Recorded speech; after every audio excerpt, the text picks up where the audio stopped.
No, ito po ang ating manual, no? Kahit may pinagdadaanan ka, alam ko hindi 'to magiging hadlang para hindi mo maintindihan yung salita ng Diyos. Kasi pag gutom ka talaga, kahit nasa critical condition ka, kahit may tubo ka na sa ngala-ngala, o sa sabi tayo ni, na kay tubo sa tutunlan, kay na ka sa sitwasyon nga dili nindot, maot nga sitwasyon. No, gitubuhan ka. Pero hahanap ka ba rin ng paraan para makakain? No, hindi mapapakali yung sarili mo na hindi makakain. Kaya gagawa ng paraan, ipapadaan sa dextrose, ipapadaan sa ilong, yung magsisilbing pagkain. So, ibig sabihin, yung katawan natin ay hanap talaga ng pagkain. No, gusto kong maintindihan natin na yung katawan din natin ay yan ay hahanap din yan ng pagkain. Kaya sa topic na ito, gusto kong maging, no, mag-focus ka sa topic natin ngayon kasi yung topic natin ngayon, no, lahat tayo ay makaka-relate at lahat tayo at walang isa sa atin na hindi natin pinagdaanan to. Sino sa inyo dito naranasan mong makulong? Literal. No? Kung meron man, no? Andito ka ngayon, you are so blessed. Kung hindi ka man nakulong sa physical, sa prisuhan, sa rehas, no, alam ko may mga pagkakulong ka sa buhay. May mga desisyon kang nakukulong, hindi ka makalaya. No, pwedeng nakulong ka sa hiya, nakulong ka sa rejection, nakulong ka sa takot, nakulong ka sa mga sitwasyon na akala mo wala ng pag-asa. No, sa panahong sasabihin mong hanggang dito na lang ako, ibig sabihin, nakulong ka sa sitwasyon. No, maaaring hindi ka nakulong literal, pero alam ko may pagkakulong ka. Minsan kinukulong mo yung sarili mo sa isang lugar na kung saan ikaw lang yung nakakaalam sa battle.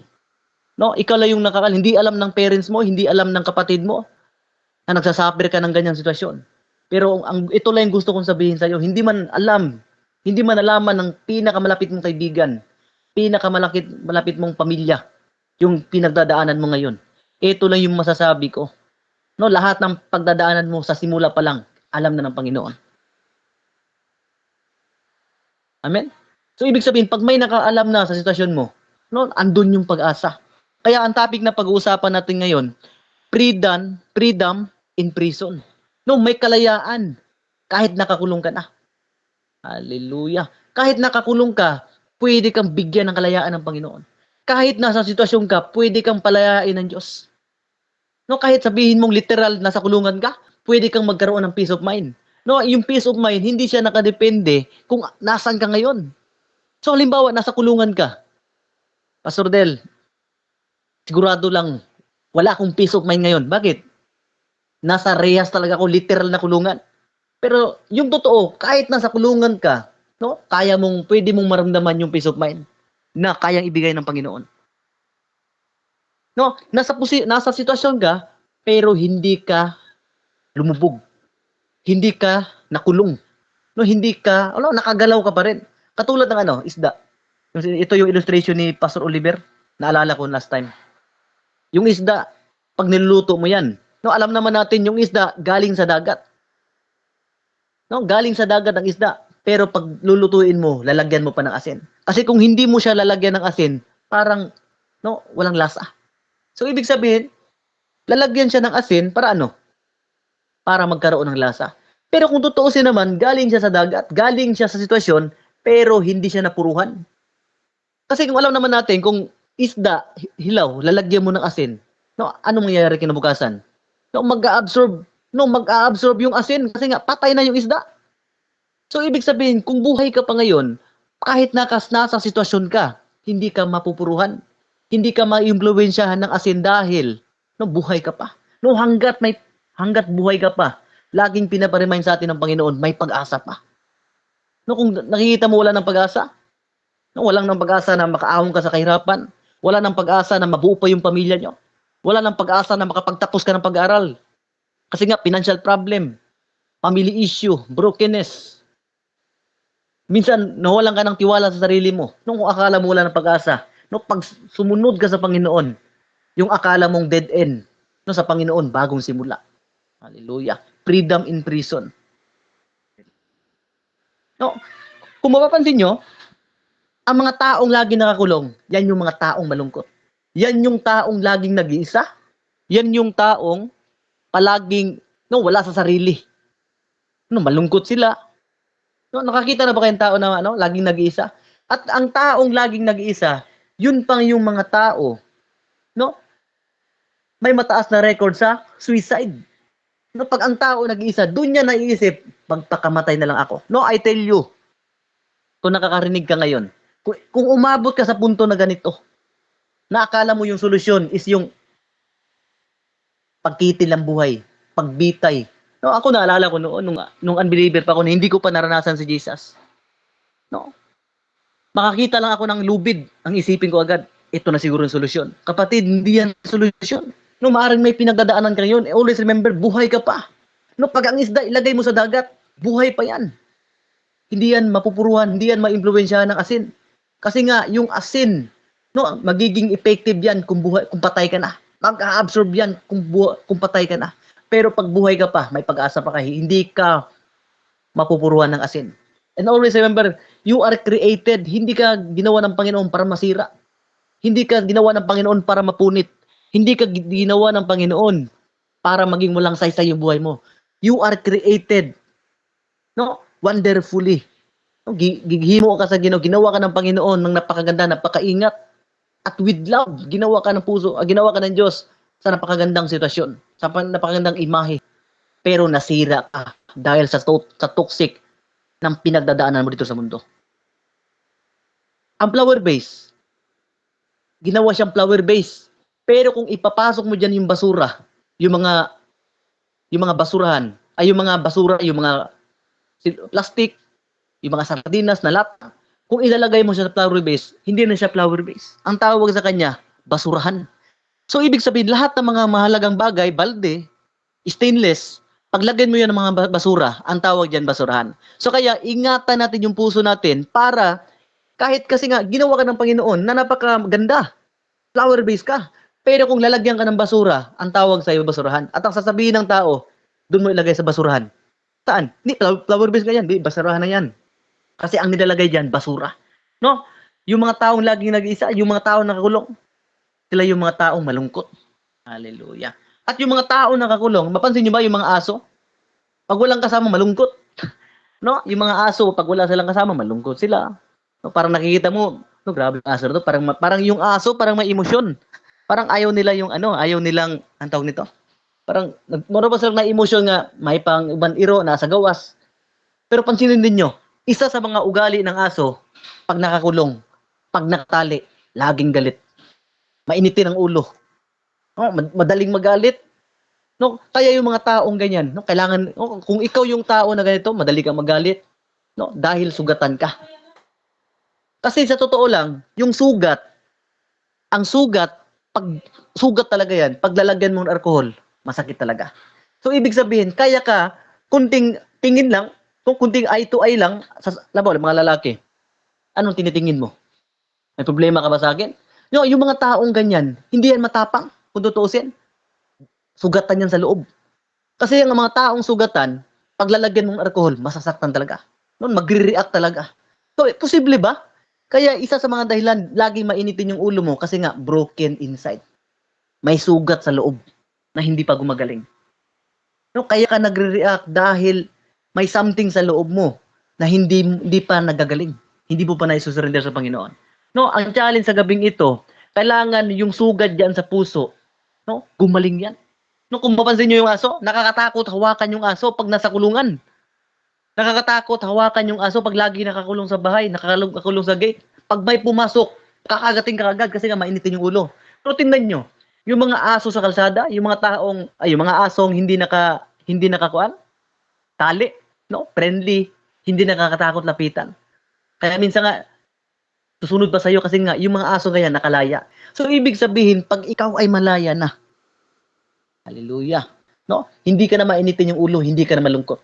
Dahil nararamdaman mo yung kalayaan. May peace of mind. At itong peace of mind, hindi to basihan mayaman ka o mahirap. Kasi nung mahirap ka pa, wala akong peace of mind ngayon kasi stress ako. Grabe yung financial problem.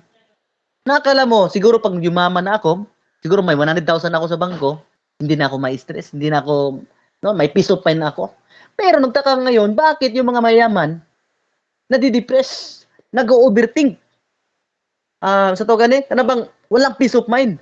So, tatanong ko ngayon, akala ko ba pag yumaman ako, may peace of mind na. So, ibig sabihin, hindi pala garante yung pera, yung yumaman ka, para magkaroon ka ng peace of mind. Kahit mayaman ka na, posibleng hindi ka pa rin magkakaroon ng peace of mind. So, maliwanag sa atin dito, na hindi basehan yung pera. No, hindi mo maibibili yung peace of mind. No, makakabili ka ng pwede mong ikakasaya, pero hindi mo maibibili. Hindi ka makakabili ng peace of mind. No, ang makakapagbibigay lang niyan ang Panginoon. At try mo na ba yung sisikapin mong maging masaya, pagkatapos ng saya, sugatan ka pa rin. No, pagkatapos mong magpasaya ng ibang tao, andun ka pa rin sa kwarto, umiiyak. No, kaya, dumating ka sa punto na kaya mong patawanin yung tao, pero sarili mo, hindi mo kayang pasayahin. No, naranasan mo ba yung mga ganang sitwasyon? Na kaya mong magbiro, kaya mong mag-encourage, kaya mong kaya mong mag-pretend na malakas ka. Pero yung totoo pala, no, wala kang pundasyon. Wala kang kabilya. No, madali kang matumba. Pero yung mga aso na wala sa kulungan, hindi nakatali, masayahin. Hallelujah. At yung aso na nakakulong, pag nakalimutan ng amo yan, pag ang aso nakulong, pag yung amo nagbakasyon, may posibilidad mamamatay ito. May posibilidad hindi na ito makabangon. Kasi alam mo bakit? Palagay na lang natin yung amo nila, yung amo ng asong ito, nagbakasyon ng 10 araw. Try to imagine anong mangyayari sa aso. Kasi walang magpapakain. Patay. Sigurado, pagbalik ng amo after 10 days sa bakasyon, patay. Amen? So, kailangan mong makalaya kasi you are in the danger situation. Kung sisikapin mong, no, lagi ka na lang nakakulong sa sinasabi ng iba, lagi ka na lang nakakulong sa mga opinyon ng iba, which is ikakasira mo. Pero pag yung opinyon ng iba, alam mong ikakatulong sa'yo, ikakalago mo, tanggapin mo. No, mas mabuti yung makulong ka. Makulong ka sa kulungan, sa tamang kulungan, kaysa makulong ka sa kulungan, ikapapahamak mo. Kaya nga, mas mabuti yung nakatali yung paa mo sa Panginoon kaysa nakatali yung paa mo sa mga mundong bagay. Kasi yung mga mundong bagay, ang idudulot niyan, stress. Kaya sabi ko nila, nasa sitwasyon ka, pero hindi ka na-impluensya ng asin. Nasa stress situation ka, pero kalmado ka. Nasa stress, nasa depression, nasa problem situation ka, pero punong-puno ka ng kaligayahan. Punong-puno ka ng peace of mind. Hallelujah. Amen? No? Allow your life now. No, i-allow mo yung buhay mo ngayon na maging malaya, gaya ng isang aso. Kung yung isang aso ay naging malaya, no, kung paano sila pinalaya, no, kaya ka rin palayain ng Diyos. Yung ibon, nakala niya, doon na yung purpose niya. Yung ibon, nasanay, no, may magpapakain sa kanya, pero pag walang na magpapakain sa kanya. Pero pag ang aso, pero pag ang ibon, nakalaya, kahit walang magpapakain sa kanya, mabubuhay yan. Pero kung nasa kulungan ka, may tendency talaga kung makalimutan ka. Halimbawa na lang yung amo mo, na disgrasya, na ospital. Kung ikaw yung ibon, yung nagpapakain sa iyo, nandun sa ospital, hindi nakauwi, mamamatay yung ibon. So, ibig sabihin, hindi mo kailangan mag-depend sa tao para mabuhay.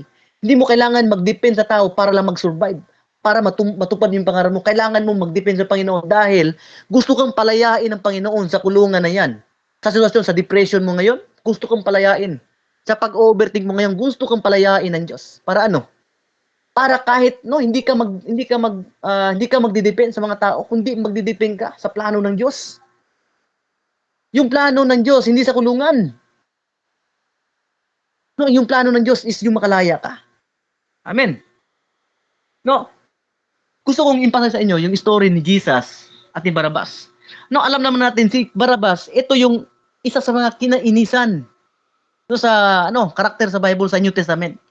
Which is siya yung makasalanan, siya yung grabe ka murderer, magnanakaw na, rebellion sa panahon sa Roma. Pero no, siya yung pinalaya ng Diyos. No, parang siya yung parang kontrabida sa kanyang sitwasyon. Hallelujah. No, pag-usapan natin ngayon yung unang nakakulong na pinalaya ni Jesus. Pero ang taong ito according sa history, sa history sa Roma, si Barabas nakalaya to, pinalaya ni Jesus, nabigyan ng pagkakataon, nakalaya. Pero bumalik sa dating buhay at nakulong at namatay din siya. Sayang yung pagkakataon na yon. Sige, discuss natin. Hindi makita. Hallelujah. Sabi dito, ito yung time na, no, at sinabi sa kanila, dinala ninyo sa akin ang taong ito na ayon sa inyo ay sunulsol sa mga tao upang magimagsik. Iniimbestigahan ko siya sa harap nyo. Napatunayan na hindi totoo ang mga parata nyo laban sa kanya. No, kahit yung Pilato, no, kahit yung mga Pilato, kahit si Herodes, walang makitang mali kay Jesus.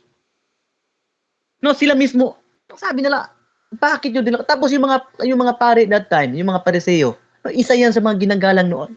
So, yung mga ito si Pilato, tinitingnan niya tinitingnan na yung mga pare kasi yung mga pare kagalang-galang niya noon. Hindi basta-basta, lawyer yan.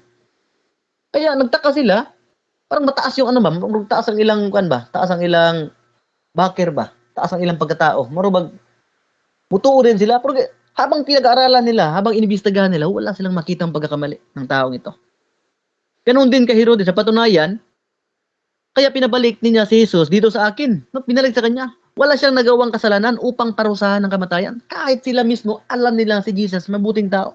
Walang nilabag ni isang batas. Kaya pinaghugupit ko na lang siya at palayain. No, tuwing pista, may kasanayan sila every pista, may pinapalaya silang tao. Sinabi sa kanila, dinala niyo sa akin ang taong ito. Uy, hallelujah. Nawala man. Ito na. May isang nakabilanggo. No, every pista, may pinapalaya silang tao. No, every time na pinapalaya nila, alam niyo ba anong nangyari?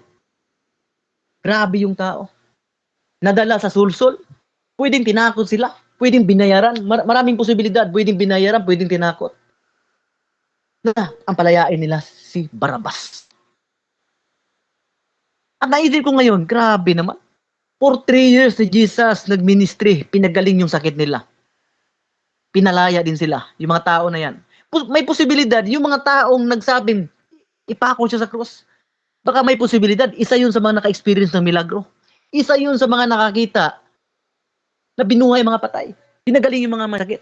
Pero dahil sinusulan, o pwedeng binayaran, no, nagawa niyang madinay. O pwedeng natakot din sila. Kaya nasabi nilang nila, siya ang ipako si Jesus, ang ipako sa krus. Sabay-sabay sila. Ibig sabihin lang sabay-sabay, nagkaroon ng unity. Ibig sabihin, may nagmamanage. No, hindi magkasabay-sabay ang sigaw ng tao kung walang nagmamanage. Hindi magsabay-sabay yung tono nyo kung walang conductor. So, ibig sabihin, may mga tao talagang gumagawa niyan, naglilid sa kanila para sabay-sabay sila, para lumakas yung boses. No, sa ikatlong pagkakataon ay nagsalita si Pilato sa kanila, bakit anong kasalanan ginawa niya? Parang sabi niya, bakit yung tao nagkakaisa? Pero sa pagkakaalam ko, itong taong ito, wala tong kasalanan. Pero naghugas siya ng kamay. No, alam ko, familiar ka sa story nito. Kaya sabi ito, at ayon din sa kanilang kahinila, no? Tingnan nyo, at ayon din sa kahilingan nila, pinalaya niya si Barabas. Na nabilanggo dahil sa paghimagsik. Ibig sabihin, rebellion, at pagpatay. Pero binigay niya si Jesus sa kanila para gawin ang gusto nila. No? Si Barabas nakalaya. And always remember, pwedeng tayo to, kapatid. Pinalaya tayo ni Jesus dahil alam ng Panginoon, mas ikakabuti natin kung magiging malaya tayo. No, pag ang isang tao, sabi ko kanina sa aso, pag malaya siya, no, hindi mainitin yung ulo. In short, may pag-asa.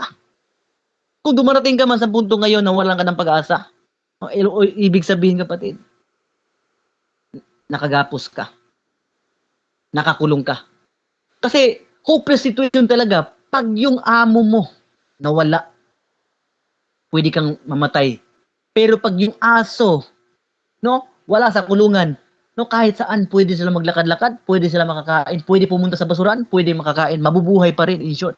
Magiging madungis lang kasi nga wala nag-aalaga. No, tayo tong Barabas na to. No, gusto ng Panginoon. No, kung paano si Barabas pinalaya ng Diyos. Isang makasalanan. Yung picture ni Barabas, tayo. Makasalanan tayo. Pero nang dahil sa awan ng Diyos, yung pinakaunang tao na pinalaya ni Jesus? Si Barabas. No, literal na mamamatay tao. Nasa literal na kulungan, pero nabigyan ng pagkakataon. Alam niyo ba, minsan, tayo rin si Barabas, nabigyan lang tayo ng pagkakataon. Kasi kung ikaw, nabigyan ka ng pagkakataon, sayangin mo pa ba? Pag ang isang bagay, gustong-gusto mo. Ang isang gamit, gustong-gusto mo. Tapos nabigyan ka ng pagkakataon, sabihin sa'yo naman ni Pacquiao, gusto mo ba yung kotse na yan? Gusto mo ba yung motor na yan? Ay, naiya ako, hindi naman tayo magkakilala. Sige, ibigay ko sa'yo yan. Gusto mo yan? Kasi tinitingnan mo kasi, parang gusto mong angkinin yung kotse, parang gusto mong, parang type mo yung kotse, o kahit type mo yung bike or motor. Kung sasabihin sa'yo naman ni Pacquiao, kunin mo na, sa'yo na. Igagrab mo ba yung opportunity? Or i-deny mo yung opportunity? Para sa akin, igagrab ko. Sabi ko, libre lang ba? Libre ba itong opportunity na to? O may bayad to? Di pa rin atong kuhan. Di katulad ng mga vlogger. No, libre sabon. Pagkatapos, 380 lang lahat. No? Pero itong pagkakataon na to, legit, hindi scam. No, si Jesus, hindi tayo ini-scam. Ito lang yung pagkakataon na minsan lang nangyari. No, kung bibigyan ka man lang ng pagkakataon, ang tanong ko ngayon, yung pinakaseryoso kong tanong, sasayangin mo pa ba? No, kung paanong nabigyan si Barabas ng pagkakataon. No, kaya ka rin bigyan ng pagkakataon. Kaya kang bigyan ng pagkakataon ng Panginoon na ayusin yung pamilya nyo. Kaya kang bigyan ng pagkakataon ng Panginoon na maging maayos yung kalagayan mo. Kaya kang bigyan ng pagkakataon ng Panginoon na makapagtapos ng pag-aaral. Makapagsimula ng negosyo. No, kung para sa'yo wala ng pagkakataon. Brother Del, 10 years ko na tiniis yung ganitong sitwasyon. Hindi nagbabago. 10 years kasi nasa kulungan ka. Hindi ka lalago, hindi ka makaka-explore kasi nga nasa kulungan ka. No, sa gabing ito, no, kailangan nating ilapit yung sarili natin sa Panginoon. Sabi ni Jesus, conclusion natin, lumapit kayo sa akin, kayong mga nahihirapan, at nabibigatan sa inyong pasanin, at bibigyan ko kayo ng kapahingahan. Sabi ni Jesus, nahihirapan ka ba? No, lumapit kayo sa akin, kayong lahat ng nahihirapan. Sino sa inyo dito nahihirapan ka ngayon? Sino sa inyo dito ngayon parang gusto nang pumutok, gusto nang sumabog yung nilalaman ng puso mo? Dahil pagod ka na sa problema, pagod ka na sa sitwasyon, hindi mo na maintindihan yung pinagdadaanan mo. And always remember, kapatid, lahat ng pinagdadaanan mo, kahit sabihin mong problema, marami kang problema, kahit gaano kalaki ng problema, may solusyon pa rin dyan. Pero pag ganitong problema, solve the problem. 8 times 6. No? 8 times 5. Kaya lang yan. 40. Paano na lang kung 100 million times 728,000 divided by 2? Pastor Del, napakahirap na problema naman yan. I tell you, kapatid, kahit hindi mo man maintindihan yung problema na sinusolve mo ngayon. No, kahit gaano kalaki ng problema niyan. Kahit sabihin mong 123 million times 200 billion, kahit yung calculator mismo susuko na. Kahit yung puso mismo ngayon parang gusto nang bumitaw. Divided 3. No, fraction. No, square root pa. Decimal point pa. Grabe, ang hirap isolve kung unang tingin mo. No, isa lang gustong sabihin sa atin ng Panginoon, kahit sabi ni Jesus sa atin ngayon, mahirap ba, anak? Kahit gaano kahirap yan, kahit gaano kahirap isolve yan, may solusyon pa rin yan. Ang natatanging solusyon sa mga problemang hindi mo maintindihan, hindi mo kaya, si Jesus. No, makakaya mo yan pag may Panginoon ka. Ang buhay, pag walang Panginoon, kaya ka nagpabunot ng ngipin na walang anesthesia. Pag binunutan kita ng ngipin ngayon na walang anesthesia, magpapabunot ka pa sunod, hindi na. Para magdadalawang isip ka, subukin ulit. Kasi nga, walang anesthesia. Pero dahil may anesthesia, no, pag may Panginoon ka, para kang may anesthesia, nagpabunot ka ng ngipin. Hindi mo, nabunutan ka ng ngipin, dumugo. Pero, no, willing ka pang magpabunot ulit kung may nasira. Kaya mo hindi ka nagtatagumpay. Takot ka nang sumubok ulit. Kasi nga, parang pinabunot, no? Parang nangarap ka na walang Diyos. Nangarap ka na buhay ka na walang Diyos. No, para ka nagpabunot ng ngipin na walang anesthesia. No, kahit siguro ako, magpabunot ako ng ngipin ngayon, hindi ko kaya. Masakit. Lalo na pag yung ngipin na yan, matigas pa, hindi, sa Bisaya pa, wala pa siya na hingo. Matigas pa talaga, literal. Pero pag may anesthesia yan, kahit maramdaman mo yung sakit pagkatapos, no, ang isipin mo, itong isang bulok ko na naman, pataranggalin ko to. Kasi alam mo bakit? Hindi ka matatakot na sumubok uli. Kasi alam mo bakit? May anesthesia kasi. At may doktor na expert para tanggalin yung bulok dyan sa buhay mo. Yung bulok ng ngipin na yan. Yung bulok ng ngipin, speak about your life. So, hindi mo intindihan. Paano siya? Toxic na siya. Hindi na siya mabuti sa kalagayan mo. Minsan yung sakit mo sa ngipin, yan pa ang nagiging dahilan, hindi ka makakapagtrabaho ng maayos. Hindi ka makakapag-aral ng maayos. Sino sa inyo dito? Masaya ka pag sumasakit yung ngipin mo. Hindi ako ngayon, hindi ako makapunta ng school. Bakit? Masakit yung ngipin ko sobra. No, kailangan mong pabunutin 'yan. Yung bulok na sitwasyon natin sa buhay, kailangan natin ipabunot sa doktor. No, Jesus is a healer. He is the Jehovah Rapha. No, the God that heals. Na muayo sa atong sitwasyon, na kayang pagalingin lahat ng sugat sa puso. Disappointment, galit, hinanakit sa manang loob sa kapwa. No, iyan yung mga nagpapahirap sa iyo. No, pag ang tao may sugat, ang sugat ay nagpapapahina. Pero ang ulat, alam mo ba yung ulat, yung ano, yung peklat. No, yan ang nagpapalakas. Ang sugat ay nagpapahina. Ang peklat ay nagpapalakas. Kung nahihirapan ka ngayon, ang pinaka-imbitasyon ni Jesus sa ating mga puso, lumapit ka sa akin. Kung maalala ninyo yung kwento sa Egypt, 430 years or 420 years silang inalipin. Na dumating sa punto, umiyak sila sa Panginoon. Humingi sila ng tulong at umabot sa Diyos ang kanilang hinaing. No, humingi sila ng tulong sa Diyos. No, for how many years? Ang akala nila hindi na dinigin ng Diyos yung panalangin na. Hindi sila nawala ng pag-asa. Sabi nila, nung unang hinaing namin, hindi man narinig ng Diyos. Pero alam ko, narinig yun ng Diyos, pero tinitest yung panampalataya nila.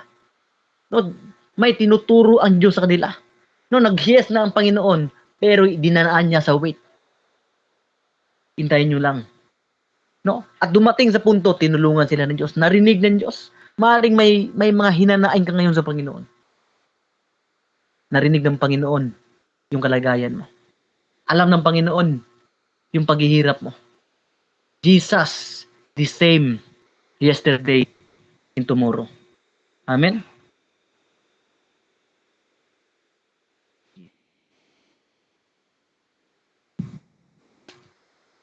Hallelujah. Napaba akong screen, pamili? Hello, napa akong Bible, napa akong tingog. Wait lang nawala na.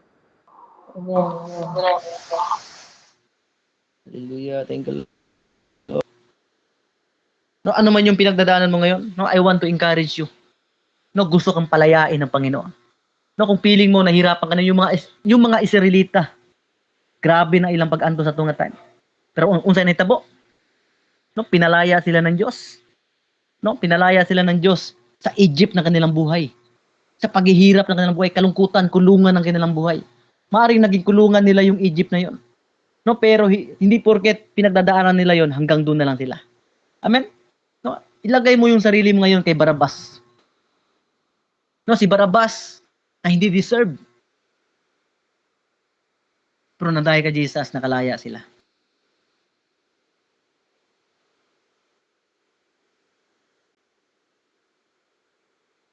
Sabi dito, kita nga. Tingnan mo. Kuan, Brother Rocky, okay lang Brother Rocky, basahan mo brother, bro.